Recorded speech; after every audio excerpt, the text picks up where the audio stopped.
Hello everyone, we discuss about something facts for real analysis in related to your CSIR UGC NET.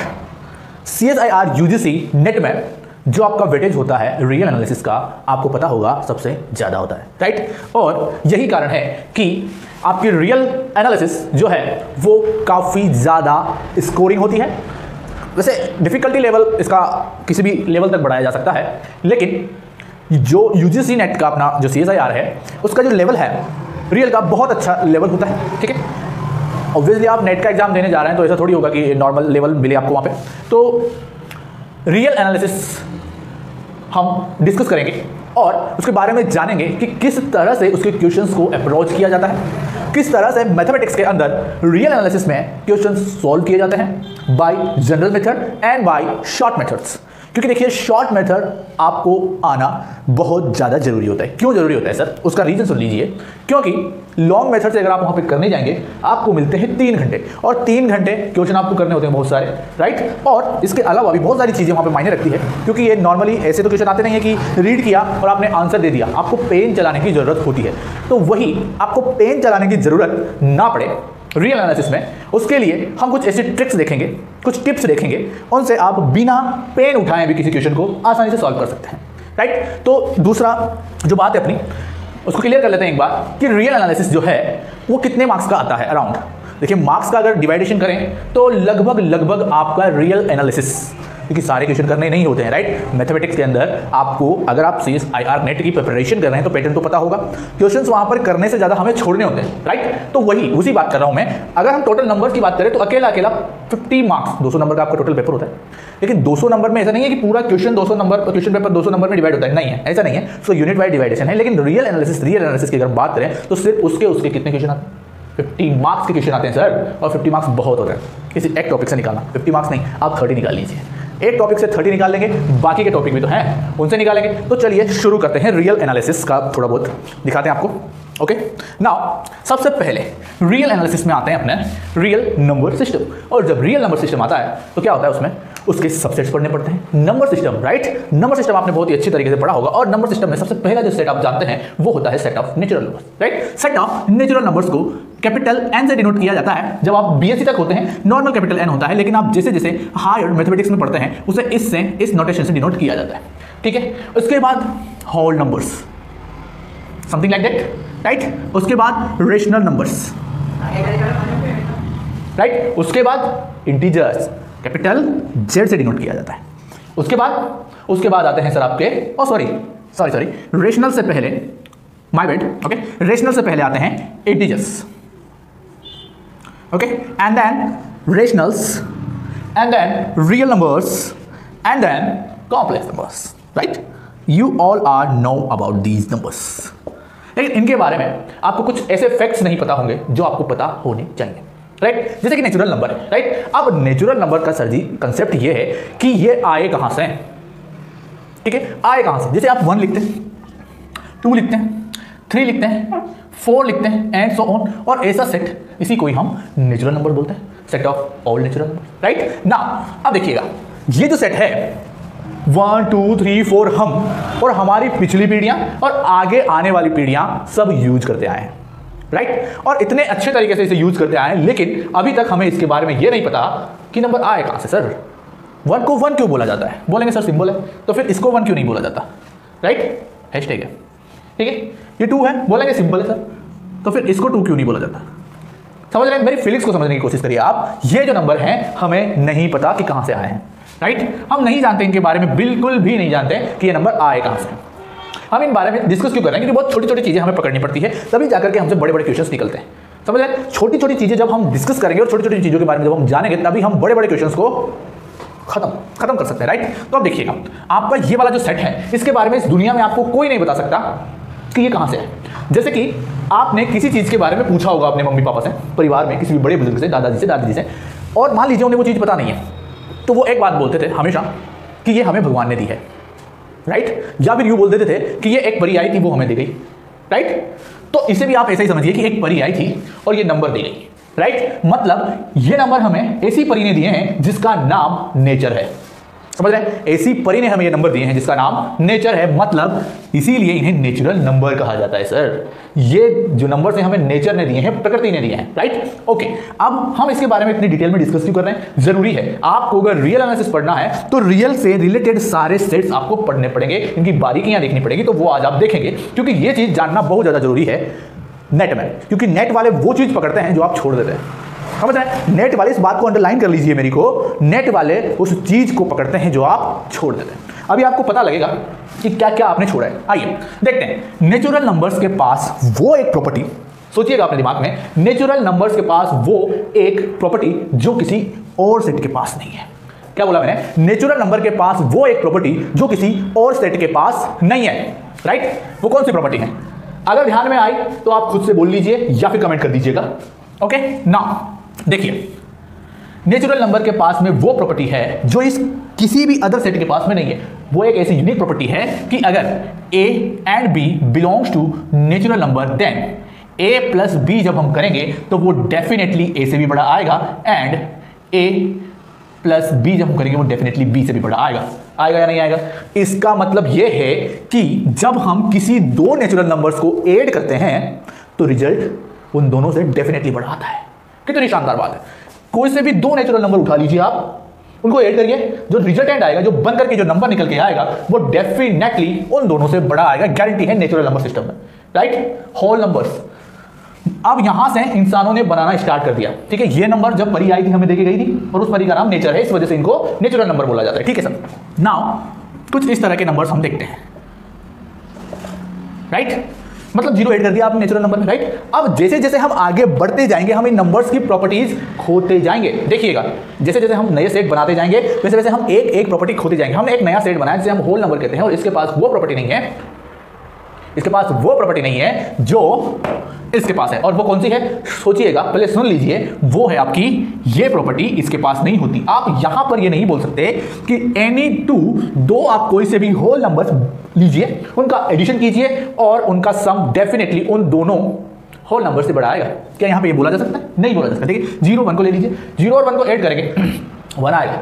1 0 से बड़ा है, लेकिन क्या 1 1 से बड़ा है? नहीं है, राइट? तो ये वाली प्रॉपर्टी यहां पे सेटिस्फाई नहीं हो रही है। मैं वही समझाने की कोशिश कर रहा हूं आपको। आगे देखिएगा, जैसे जैसे आगे बढ़ते जाएंगे हम प्रॉपर्टीज खोते जाएंगे। देखिएगा ना, ये वाला अब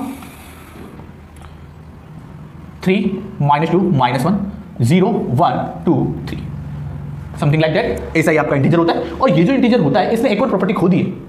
जैसे ही हम होल नंबर से इंटीजर्स में आए, इसने एक प्रॉपर्टी खो दी है, और वो प्रॉपर्टी है आपकी, बताइए कि यहां पर आपको अच्छा मेरी बात एक और सुनिए, जो प्रॉपर्टी ये खो चुका है वो इन दोनों के पास में होगी। समझ रहे हैं? जैसे जैसे हमने नए सेट बनाए हैं वो दोनों प्रॉपर्टी इसके पास है। देखिएगा, इसके पास वो प्रॉपर्टी नहीं है जो इन दोनों के पास है। पहली बात, इससे इसमें आए तो वो तो यही खोदी, जब यही खोदी तो इसमें तो वो हो ही नहीं सकती। समझ रहे हैं? जो इसमें नहीं है वो तो हो ही नहीं सकती, लेकिन एक इसमें जो है वो खोई हमने। वो कौन सी है कि होल नंबर्स का हमें पता है ये स्टार्ट कहां से होते हैं, शुरू कहां से होते हैं, 0 से शुरू होते हैं सब। लेकिन क्या आप ये बता सकते हैं जेड का कि जेड कहां से स्टार्ट होता है? नहीं बता सकते। आप माइनस इनफाइनाइट नहीं बोल सकते। अगर आपसे कोई पूछे कि इंटीजर्स शुरू कहां से होते हैं तो आपका जवाब सिर्फ ये होना चाहिए कि नहीं पता। ऐसे थोड़ी बोल सकते शुरू ही नहीं होते, शुरू तो होते हैं, खत्म ही नहीं होते, ये बोल सकते हैं, ठीक है? खत्म ही नहीं होते, लेकिन शुरू कहां से होते हैं ये हमें नहीं पता, ठीक है? ये हो गया इसका। नाउ अब आपको ये भी पता होगा कि हम हर एक सेट को सेट बिल्डर फॉर्म में नहीं लिख सकते। अगर आपने रोस्टर फॉर्म में नहीं लिख सकते। अगर आपने 11 ठीक से पढ़ी है तो आपको ये डेफिनेटली पता होगा कि हम हर एक सेट को रोस्टर फॉर्म में नहीं लिख सकते। रोस्टर फॉर्म जो हमने अभी 3 लिखी, 1 2 3, ये तीनों रोस्टर फॉर्म है, टेबुलर फॉर्म भी बोलते हैं इनको। उसके बाद में हर एक सेट को रोस्टर फॉर्म में लिखना संभव नहीं होता है। इस वजह से हम ऐसे सेट्स को सेट बिल्डर फॉर्म में लिखते हैं। और set builder form something like that कि P/Q की फॉर्म में होते हैं, राइट? जहां पर P और Q दोनों के दोनों इंटीजर्स में बिलोंग करते हैं, और आपका Q 0 नहीं हो सकता। यही डेफिनेशन है आपकी नहीं, मतलब रेशनल्स की, राइट? यही है। अब देखिएगा, नाउ इनमें वो प्रॉपर्टी नहीं है, रेशनल नंबर्स में वो प्रॉपर्टी नहीं है जो आपके इंटीजर्स में है। और वो कौन सी है? देखिए तो सही, एक बार साफ नजर आ जाएगा कि यहां पर वो प्रॉपर्टी नहीं है जो यहां है। वो क्या है? देखिए, यहां पर आप एग्जैक्टली बता सकते हैं कि 0 के बाद 1 आएगा। समझ रहे हैं? यहां पे आप साफ बता सकते हैं कि 0 के बाद 1 आएगा, लेकिन क्या यहां बता सकते हैं 0 के बाद क्या आएगा? सीरियसली, क्या आप रेशनल नंबर्स में बता सकते हैं क्या कि 0 के बाद क्या आएगा? नहीं बता सकते, राइट। और अगर नहीं बता सकते तो ये प्रॉपर्टी खो दी हमने, राइट। इसके पास में ये प्रॉपर्टी है कि यहां पर आप बता सकते हैं कि एक नंबर के बाद दूसरा नंबर कौन सा आएगा, आप यहां नहीं बता सकते। जीरो के बाद क्या आएगा, इन द रेशनल नंबर आप बता ही नहीं सकते, ठीक है। तो ये प्रॉपर्टी यहां खो दी। अच्छा, अब एक और इंटरेस्टिंग चीज, आर को लिखा जाता है Q union Q complement. Q complement का मतलब इरेशनल, वो नंबर जो रेशनल नहीं है वो इरेशनल है। जैसे कि 1 आपका रेशनल है, 2 आपका रेशनल है, लेकिन √2 आपका इरेशनल है। अभी रेशनल और इरेशनल की भी अपन डेफिनेशन क्लियर करेंगे क्योंकि काफ़ी कंफ्यूजन होता है इनमें भी, और वो डेफिनेशन पढ़ेंगे जो नेट में काम आती है, ठीक है। ये रेशनल, ये इरेशनल। तो वो नंबर जो रेशनल नहीं होते वो इरेशनल होते हैं, और रेशनल और इरेशनल से बना हुआ सेट ही रियल नंबर कहलाता है, राइट। क्लियर है। रेशनल और इरेशनल इन दोनों सेट से बना हुआ सेट ही रियल नंबर कहलाता है आपका। और रियल नंबर के पास में अब एक और प्रॉपर्टी हम खो चुके हैं, वो क्या है, आपने अगर बीएससी ठीक से पढ़ी है और बीएससी सेकंड ईयर में आता है, ये क्या आता है कि ये यहां तक सेट जो होते हैं आपके काउंटेबल होते हैं। सर क्या होते हैं, काउंटेबल, हाँ है ना। और ये जो होते हैं वो अनकाउंटेबल आ जाते हैं। और काउंटेबिलिटी और अनकाउंटेबिलिटी से इतने शानदार क्वेश्चन आते हैं नेट में, लेवल अप, मतलब टॉप का लेवल आता है। जब उन क्वेश्चंस को हम करते हैं ना तो अंदर से इतना अच्छा लगता है कि वाह क्या बात है, ठीक है ना। अब देखिएगा ना, इसके पास में क्या प्रॉपर्टी खो दी हमने कि ऐसी प्रॉपर्टी जो इसके पास है ये काउंटेबल है, ये अनकाउंटेबल है। अच्छा ठीक है ना, मतलब ये अब काउंटेबल नहीं रहे। अच्छा, जो सी है वो इस तरह से होता है x + i y, जहां पर x and y belongs to real number. मतलब ऐसा सेट जिसके अंदर इस तरह के एलिमेंट्स है, x और y यहां से आ रहे हैं, आयोटा का आपको पता है -1 रूट के अंदर, ठीक है। आयोटा क्या होता है, √(-1). ओके नाउ, अब इसके अंदर ऐसी कौन सी प्रॉपर्टी है जो हमने खो दी, इसके अंदर है पर इसके अंदर नहीं है, कौन सी है। देखिए ये अनकाउंटेबल है, डेफिनेटली अनकाउंटेबल होगा, पहली बात। दूसरी बात ये कि इसके अंदर कौन सी ऐसी बात है जो इसमें है और इसमें नहीं है, वो है सर जी, अगर आपने वापस से रियल एनालिसिस आपके बीएससी में समथिंग ऐसे कुछ आती है, first year second year third year किसी में भी आता है, लेकिन बीएससी में आती है आपके, हो सकता है यूनिवर्सिटीज का डिफरेंस हो जाए। लेकिन अब देखिएगा कि रियल एनालिसिस और मतलब रियल नंबर सिस्टम या रियल नंबर्स एक फील्ड बना दे, कॉम्प्लेक्स नंबर भी एक फील्ड बना दे, लेकिन रियल नंबर्स आपके क्या होते हैं, ऑर्डर्ड फील्ड होते हैं। रियल नंबर जो होते हैं वो क्या होते हैं, ऑर्डर्ड फील्ड। लेकिन ये जो कॉम्प्लेक्स नंबर का सेट होता है ये आपका ऑर्डर्ड फील्ड नहीं होता है। इसका मतलब ये कि आप रियल नंबर के अंदर, जैसे कि ये तीनों के तीनों रियल नंबर है, आप ऐसा लिख सकते हैं और आप ऐसा लिख सकते हैं। इसका मतलब क्या है कि 1 2 से छोटा है, ओके, और 2 √2 से बड़ा है, लिख सकते हैं, राइट। क्या आप यहां लिख सकते हैं, क्या आप कॉम्प्लेक्स नंबर में लिख सकते हैं, नहीं लिख सकते सर, नहीं लिख सकते। देखिए अगर ऐसा कुछ लिखा हुआ है 3 + i 4 और ऐसा कुछ लिखा हुआ है 4 + 3 i समथिंग लाइक दैट, तो आप यहां पर नहीं बता सकते कौन सा छोटा है कौन सा बड़ा है। मतलब यहां पर ऑर्डर नहीं होता है, यहां ऑर्डर होता है कि 1 = (2), यहां नहीं होती ये चीज, ठीक है। तो कॉम्प्लेक्स नंबर्स में वो बात नहीं है जो रियल में है। और रियल में कौन सी बात है, रियल में वो बात है कि यहां पर आपका रियल नंबर सिस्टम जो होता है वो एक ऑर्डर्ड फील्ड होता है, और complex number system is not ordered field, right. अब थोड़ा सा ध्यान दीजिएगा, रेशनल और इरेशनल की हम डेफिनेशन देखते हैं जो नेट में काम आती है। अभी तक आपने देखी, बहुत अच्छी बात है, बहुत अच्छी बात है, और आपको पता भी है कि रेशनल और इरेशनल क्या होते हैं, लेकिन जो नेट में काम आती है वो भी देख लीजिए, थोड़ी सी देर लगेगी, देखिएगा। नाउ रेशनल नंबर्स P/Q की फॉर्म में अभी लिखी थी हमने, जहां पे P और Q आपका दोनों का दोनों Z में बिलोंग करते हैं, और वहां पे आपका Q ≠ 0, ठीक है। अच्छी बात है, ये तो हम शुरू से पढ़ते आए हैं, ठीक है। नाउ अब क्योंकि एक और डेफिनेशन कौन सी, कि ऐसे नंबर, ध्यान रखिएगा इस बात को, ऐसे नंबर्स जो डेसिमल के बाद में या तो कुछ पैटर्न फॉलो करते हैं या टर्मिनेटिंग होते हैं, ठीक है। कैसे, देखिएगा, जैसे कि कोई कुछ इस तरह से लिखा हुआ है कि 0.1111, ठीक, 1111 अप टू 100, ये आपका फंक्शन जो नंबर है वो रेशनल में आएगा, ठीक है। जैसे कि और देखिएगा 0.2323232323 अप टू 100, ऐसे नंबर जो डेसिमल के बाद निश्चित पैटर्न फॉलो करते हो या फिर डेसिमल के बाद खत्म हो जाते हैं, टर्मिनेटिंग, ठीक है। टर्मिनेटिंग, या तो डेसिमल के बाद आपके नंबर खत्म हो जाए या फिर एक पैटर्न फॉलो करें, उसमें रिपीटेशन होने लग जाए, तो वो नंबर आपके रेशनल नंबर्स। और जो जिसके अंदर ये दोनों चीजें ना हो, मतलब ऐसे नंबर्स जिनमें ना तो कोई पैटर्न फॉलो होता है डेसिमल के बाद और ना ही वो खत्म होते हैं डेसिमल के बाद, ऐसे नंबर जो ना तो डेसिमल के बाद में रिपीटेशंस करते हैं और ना ही खत्म होते हैं, आपके वो वाले नंबर्स इरेशनल नंबर कहलाते हैं। और प्रीवियस ईयर में क्वेश्चंस ट्राई करिएगा, काफी सारे क्वेश्चन इन दोनों डेफिनेशन से निकल जाते हैं, ठीक है। देखिएगा पाई, जानते हैं पाई को, बहुत काम आता है, इसकी वैल्यू 22/7 नहीं होती है, अप्रोक्सीमेट वैल्यू होती है। इसकी मेन जो वैल्यू होती है वो होती है 3.14592653 एंड सो ऑन, चलता रहता है भैया, खत्म नहीं होता है। तो ये पाई जो है वो क्या है, इर्रेशनल। आई बात समझ में। लेकिन अगर आपसे पूछा जाए कि दिस ये रेशनल है, ये क्या आएगा, ये रेशनल आएगा, ये इर्रेशनल आएगा। और ये नेट का क्वेश्चन उठा के देखिएगा आप प्रीवियस ईयर का, मुझे ईयर पता नहीं है, लगभग 2018, 17, 16 इन तीनों ईयर में से मिलेगा यही वाला क्वेश्चन सेम टू सेम। उसमें एक इक्वेशन है उसको सॉल्व करेंगे, ठीक है, एक इक्वेशन है उसको सॉल्व करेंगे, उसके बाद में उसका आंसर निकल के आएगा पाई। ऑप्शंस में है the solution of this equation is rational, irrational, real और नन ऑफ दिस, ठीक है। सी पार्ट का क्वेश्चन था मल्टी करेक्टेड ऑप्शन में। तो क्या आएगा, पाई जब आया तो इर्रेशनल पे टिक होगा और एक रियल पे टिक होगा, क्योंकि ये रियल भी है और इर्रेशनल भी है, रेशनल हट जाएगा और नन ऑफ दिस तो वैसे हटेगा, ठीक है ना। अब कुछ और मेथड्स ट्राई कर देते हैं अपन, देखिएगा। अब हम थोड़ा कंसेप्ट समझेंगे, greatest lower bound and least upper bound. समझ गए मैं क्या बोलना चाहता हूं मैं, सुप्रीमम और इन्फिमम। सुप्रीमम मान लीजिए कोई सेट एस है, तो सुप्रीमम ऑफ एस क्या होता है, लीस्ट अपर बाउंड, ठीक, and infimum same set, infimum of S greatest lower bound,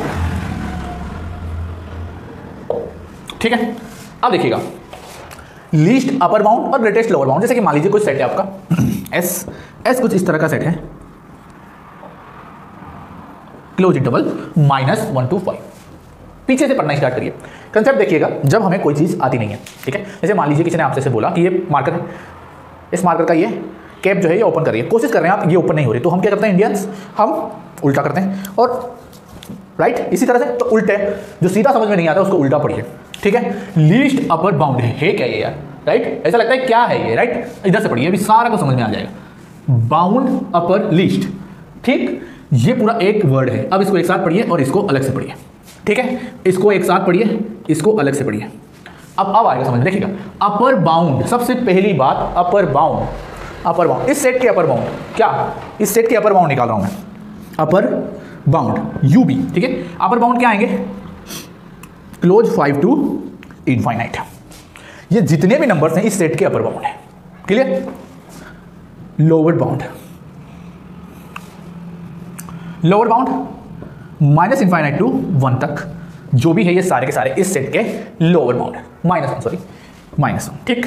तो -इनफाइनाइट to -1 और 5 to इनफाइनाइट, ये हो गए आपके अपर बाउंड, ये हो गए आपके लोअर बाउंड। अब देखिएगा, अब इसको पढ़िए, अब इसको पढ़िए, लीस्ट अपर बाउंड, अब पढ़िए, ठीक है। अपर बाउंड निकालिए, लीस्ट देख लीजिए उसमें से, मतलब आप इस सेट के जितने भी अपर बाउंड है वो निकालिए, उनमें से सबसे छोटा देखना है, वही आपका उस सेट का सुप्रीमम होता है।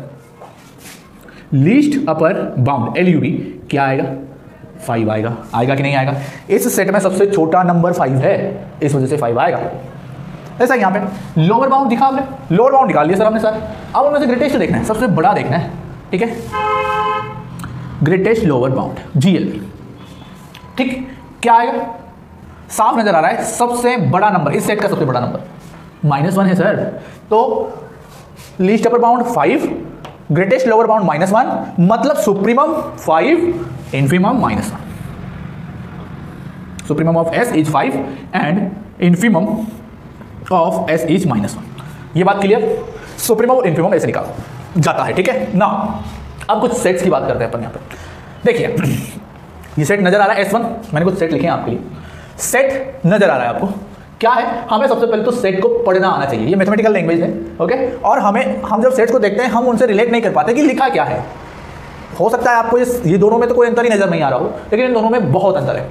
देखिएगा S1 जो सेट है वो क्या है कि ऐसे x जो साइन के अंदर रखे जाए, ऐसे रियल नंबर्स जो साइन के अंदर रखे जाए और साइन जो उसके अंदर रखे जाएंगे उसके जो आउटपुट निकाल करके देगा साइन, वही तो ये सेट है। सॉरी, मतलब ये सेट क्या है, ये सेट है आपका रेंज ऑफ साइन फंक्शन, और साइन फंक्शन की रेंज क्या होती है, क्लोज इंटरवल -1 to 1 होती है सर, ठीक है। अब ये वाला सेट देखिए, थोड़ी नजर मारिए इस पर, ये क्या है, ये वो है, ये अब इनपुट है, समझ रहे, इनपुट है ये क्या था, ये आउटपुट था।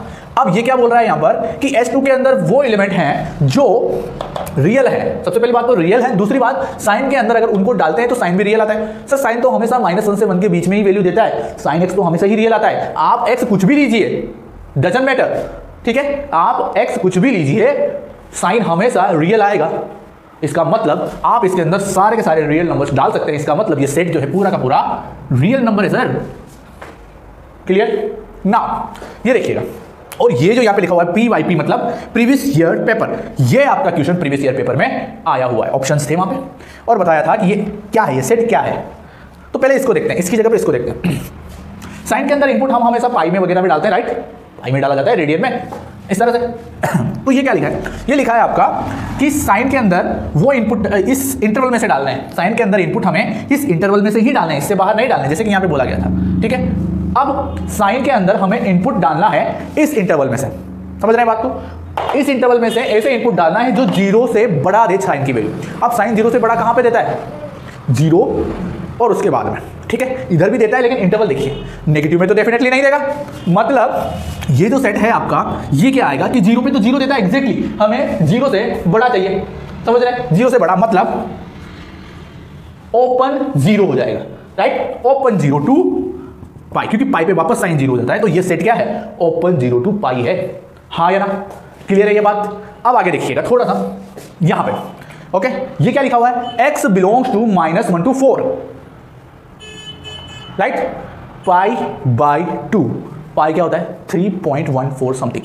क्लियर? मतलब ये -1.5 से ज्यादा है, तो ये -1.5 से बड़ा है, मतलब कम वाला इंटरवल है। और ये इधर पाई 3.14 तक जाता है, तो ये उससे बड़ा है। अब देखिएगा कि ये इंटरवल तो वही तो है, राइट? ये इंटरवल तो वही तो है, वहां पर तो ऑप्शन भी होंगे, हमने यहाँ पे ऑप्शन नहीं लिखे, तो ये यही है, सेट नहीं है। देखिए ये जो सेट है, ये जो सेट है वो एग्जैक्टली इक्वल है। ठीक है, इसमें इस सेट को पढ़िए आप, इसके वो सारे के सारे पॉइंट, इस इंटरवल के वो सारे के सारे पॉइंट जिन पर साइन x पॉजिटिव आता है, राइट? और इसका मतलब भी वही है कि इस इंटरवल के वो सारे के सारे पॉइंट जो साइन को पॉजिटिव कर दे, मतलब ओपन 0 टू पाई, और यही इसका आंसर। मतलब this set and this set are equal. ये इसलिए बताया गया क्योंकि इससे आपको आइडिया लग जाएगा। अब नेट वालों ने क्या किया कि ये तो आपको आता है, छोटी छोटी चीजें पकड़ने के बारे में मैंने बोला था उस टाइम पे कि नेट वाले वो चीजें पकड़ते हैं जो आप छोड़ देते हैं, वही तो है ये। देखिए आप यहां पर जानते हैं अच्छी तरह से कि इसका यही बनेगा, लेकिन आप इसमें कंफ्यूजन होगा आपको, और उन्होंने इसको चेंज कर दिया बस, जबकि दोनों सेट क्या है? एग्जैक्टली इक्वल है। ठीक है, तो अब कुछ नेक्स्ट थोड़ी और चीजें देखते हैं। देखिएगा अब हम कुछ इस तरह की इक्वेशंस को सॉल्व करना सीखेंगे जो आपने अभी तक शायद नहीं की हो। नेट का प्रीवियस ईयर का क्वेश्चन है ये वाला। इससे ऊपर मैंने 3 क्वेश्चन और लिखे हैं समझने के लिए, पहले हम इनको सॉल्व करेंगे तब ये सॉल्व होगा। ठीक है, ये कुछ इस तरह का क्वेश्चन है, और इस क्वेश्चन को आपने MSc तक तो मेरा मानना है आपने सॉल्व नहीं किया होगा, क्योंकि नेट का क्वेश्चन है, नेट में आता है। ओके, अगर आप IIT से MSc कर रहे हैं तो हो सकता है आपने वहां से ये किया हो। ठीक है ना? अब देखिएगा दिस, पहले सबसे पहली बात कि ऐसी इक्वेशंस के जो रूट्स हैं इसका होगा क्या? ऑप्शंस क्या थे? 1 real root, 2 real root, no real root, none of these. ठीक है, अब हम इसके रूट ढूंढते ढूंढते थक जाएंगे, लेकिन शायद हमें ना मिले। ठीक है, अब करते कैसे है? तो यूजिंग ग्राफ, ऐसी इक्वेशंस का हम क्या करते हैं? ग्राफ बनाते हैं। ग्राफ बनाने के बाद हम इनसे कंक्लूड करते हैं कि कितने नंबर ऑफ रूट्स होंगे और रियल होंगे या कॉम्प्लेक्स होंगे। ठीक है, तरीका क्या होता है? ऐसी जब इक्वेशंस आपके सामने नजर आएगी तो करेंगे क्या? सबसे पहले दोनों को अलग अलग फंक्शंस के इक्वल मानेंगे। जैसे कि मान लेते हैं कि let f of x equal to 1/2 raise to power x, okay, and another function g, उसको हमने मान लिया 1। क्लियर है? यहां तक कोई परेशानी नहीं है। ठीक है ना? अब इन दोनों को हम ग्राफ में ड्रॉ करेंगे। ठीक है, करते हैं, पहले ड्रॉ करते हैं, और ड्रॉ क्यों कर रहे हैं उसका रीजन अभी पता लगेगा आपको। ये आपने ग्राफ बनाया, ये आपकी x एक्सिस और ये आपकी y एक्सिस। अब आपका ये जो f of x वाला फंक्शन है, ये देखिए जैसे ही आप 2 रेज़ टू पावर दिस करेंगे, इस पे आएगा 1/2 रेज़ टू पावर x, ऊपर लेके जाएंगे 2 रेज़ टू पावर -x, मतलब e की पावर -x के जैसा ग्राफ बनेगा इसका। और e की पावर -x का ग्राफ तो पता है ना, कुछ इस तरह से आता है। ठीक है, इधर ऊपर नहीं जाता है, इधर इनफाइनाइट पे जाकर के ये 0 होता है, e की पावर -x। ठीक है, ओके, नाउ अब इसका ग्राफ बनाएंगे। ठीक, इसका ग्राफ y = 1, इसका तो बना दिया, इसका भी बनाएंगे, मतलब कुछ इस तरह से।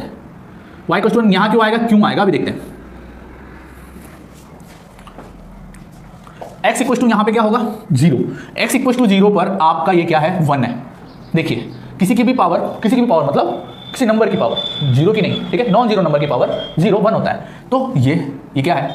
ये आपका 1,0 है। ठीक, अब 1,0 है, इसका मतलब 0 पर 1 वैल्यू दे रहा है। देखिए 0 पे 1 और ये भी 0 पे 1। मतलब कंसेप्ट क्या समझे आप कि जब इस तरह की इक्वेशंस आपको दिखाई दे तो राइट हैंड साइड को, लेफ्ट हैंड साइड को, राइट हैंड साइड को, दोनों को इसी फंक्शन के इक्वल माने और क्या करना है, उसको अलग अलग ड्रॉ करें। जहां पर दोनों कर्व्स आपके काटेंगे वही उसका रूट होगा, रियल होगा, क्योंकि रियल कर्व है और रियल कर्व आपस में इंटरसेक्शन कर रहे हैं तो वो जो पॉइंट आएगा वो भी रियल ही आएगा।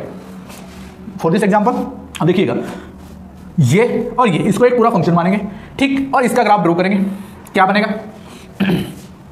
इसकी पावर 0 मतलब x की वैल्यू जब 0 रखेंगे तो ये 0 मतलब 1 और ये 0 मतलब 1, मतलब 2 पे काटेगा। ये जो कोऑर्डिनेट है ये आपका 2,0 और ये जा रहा है इधर नीचे।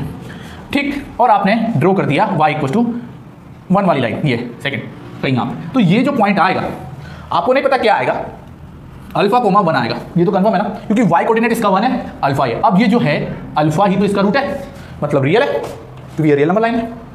क्लियर है, हो गया क्वेश्चन, 2 मिनट में सॉल्व हो गया।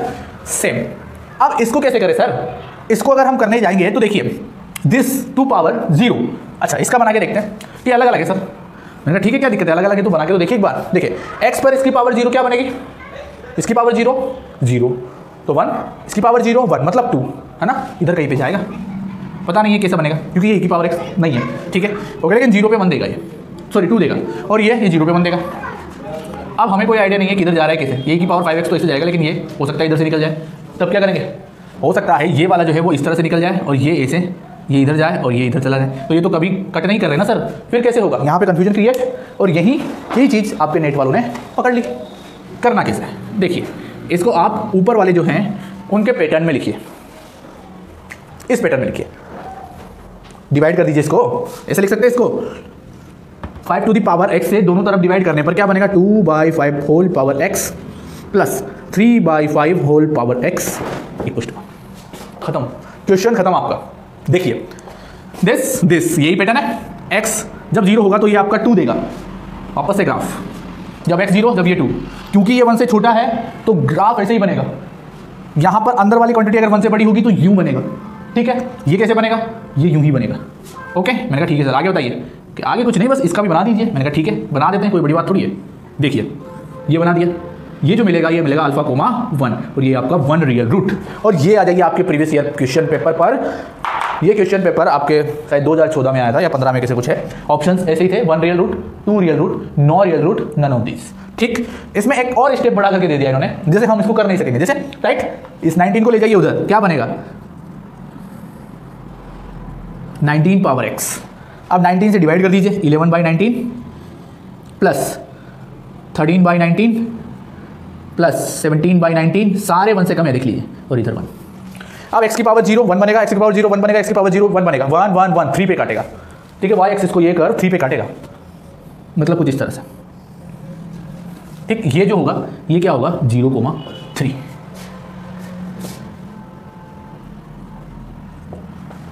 समझ रहे हैं, सॉरी फॉर डेट। ओके, ये जो होगा आपका x एक्सिस इस पे 0 है और y 3 दे रहा है।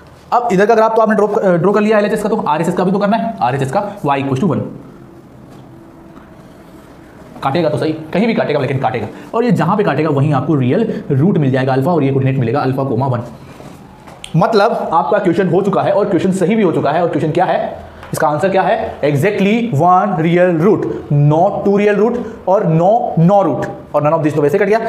तो आप जब हम क्वेश्चंस करते हैं ऑब्जेक्टिव, और मैथमेटिक्स का फंडा यह होता है कि पूरा क्वेश्चन सॉल्व करने की जगह पे हम कुछ ऐसे ट्रिक्स और ऐसे फंडे का यूज करें कि उससे आपके जो ऑप्शंस होते हैं वो एलिमिनेट हो जाए, और यही तरीका सबसे वाजिब होता है मैथ्स का क्वेश्चंस करने में। तो सीधी सी बात है, देखिए अब कोई बोलेगा कि सर इसके 2 रियल रूट क्यों नहीं हो सकते, मैंने कहा हाँ बिल्कुल, ये आपका स्ट्रिक्टली डिक्रीजिंग फंक्शन है। ठीक है, स्ट्रिक्टली डिक्रीजिंग है, मतलब ये डिक्रीज होता होता होता होता होता डिक्रीज होगा और उधर इनफाइनाइट पे 0 बनेगा। राइट, मतलब ये डिक्रीज हो रहा है, ऐसा नहीं है कि ये यहाँ से उठ करके फिर इधर आ जाए कि सर एक तो यहाँ मिल गया और दूसरा रूट यहाँ मिल जाएगा तो 2 रियल रूट हो गए ना। मैंने कहा नहीं सर, ऐसा पॉसिबल नहीं है। ये जो फंक्शन है आपका ये स्ट्रिक्टली डिक्रीजिंग फंक्शन है, और स्ट्रिक्टली डिक्रीजिंग फंक्शन कभी भी मुड़ के नहीं आएगा वापस, ये डिक्रीज हो रहा है और ये डिक्रीज ही होता जाएगा, और एक समय पर ये 0 हो जाएगा। कब होगा, जब x इनफाइनाइट हो जाएगा।